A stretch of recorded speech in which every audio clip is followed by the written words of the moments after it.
is up, everybody? This is Stevie Breach coming to you here today. We are driving home on our way from work. I saw a lot of posts today, honestly, talking about the fact that the 9/11 Monday Night Raw is going to be the last episode of Monday Night Raw, or even the last, calendar day that Vince McMahon is going to own complete control of the WWE. Of course, a few months ago, it was rolled out that the company that controls UFC would be purchasing a majority share of the WWE, and that Vince would still be involved with the WWE, but would no longer be the majority shareholder, and going down to about 15%. I believe he does have a board seat, but the most news came out of it is that Triple H, who will still remain in WWE, will no longer be on the board. Honestly, when it comes down to it, Vince cashed out.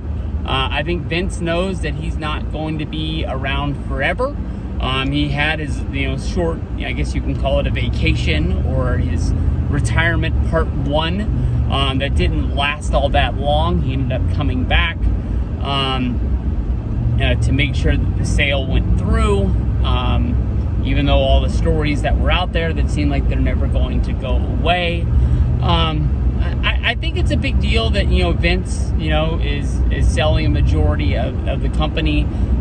We'll see what this brand TKO can do. I really think that the UFC and the WWE are both going to remain separate. I don't see this as a thing like Spike TV did when they were helping out TNA, and they owned Bellator, and we had there's two fighters. It was one was the Aces and Eights, a Rampage Jackson and Ortiz, and the other was with the main event Mafia. I don't think it's going to be anything like that, where these guys don't get involved in the ring, but they're just out there trying to hype up a fight. I think that they're going to run these separate. I think they're going to be smart. Anybody that thinks that the WWE is going to change any way other than making it better with this deal, I don't think has paid anything to what UFC has done after the fact that their sale went through. Dana White stayed with the company. He cashed out. He got a huge check, but he stayed with the company, still working for them, still being the president, the guy in charge, booking the matches, making sure that they had fights going on almost all of the time. They just have more money behind the machine now to make them grow bigger and better. There's not going to be no more WrestleMania or no more SummerSlam. I think that honestly, the deal that they have with Peacock, more than likely when the next deal comes up, it should be bigger and better than what it is now. Whether if that they stay on Peacock, they go back to being their own channel. They cash out their historic library footage and they sell it to a Netflix, an HBO Go, Hulu, something like that. Somebody's going to want it. If not, they'll just find a way to package it up and sell it as their own.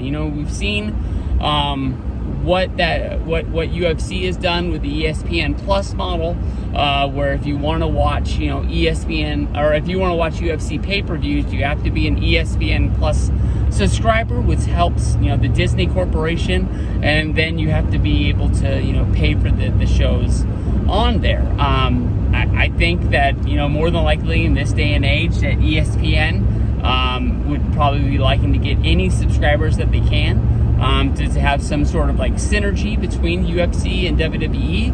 I think that that's a move that I think you can bet on, probably more than likely that it's going to happen. Would that piss off, the NBC company, which pays a lot of money for Monday Night Raw to be on the USA Network?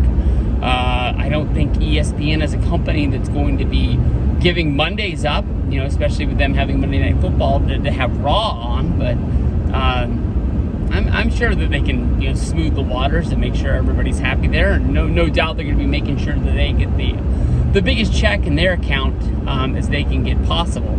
Dana White, obviously a lot younger than Vince McMahon. Vince isn't going to be in the game forever. I still think that, maybe there's a little piece of Stephanie or even Shane that would want to see if they could use their name to get back into this family in some sort of a leadership spot.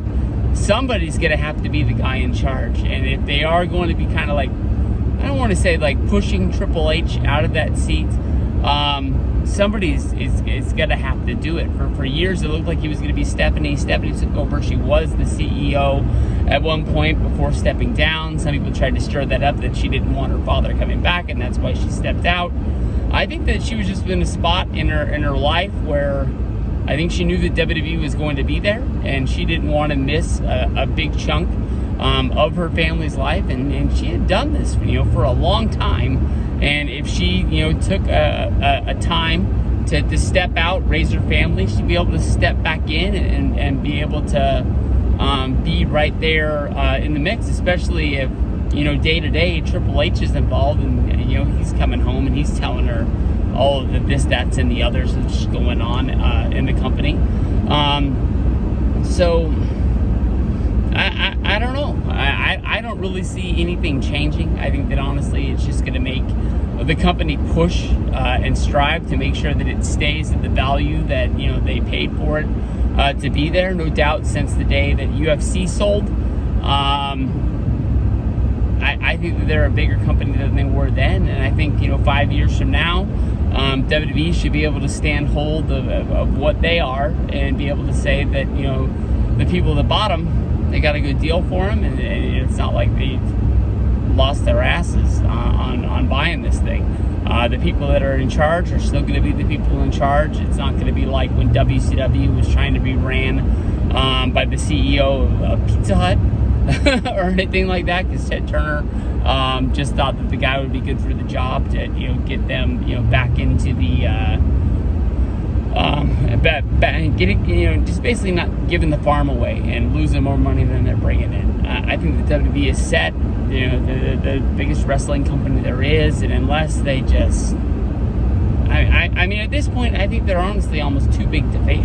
It's not like anything they've really been doing in wrestling in the last 5 years has moved the needle for me that much to become an everyday wrestling viewer anymore, and they're still bringing in more money than they were when I was in there. So I don't know. I don't get it, but every day I think that maybe this just isn't for me anymore. But I know one day there's just gonna be something huge that really sucks me in, and I'm gonna be right back where I was in, let's say, like the 2010 to 2013 days of making sure I don't miss Raw and SmackDown each and every week.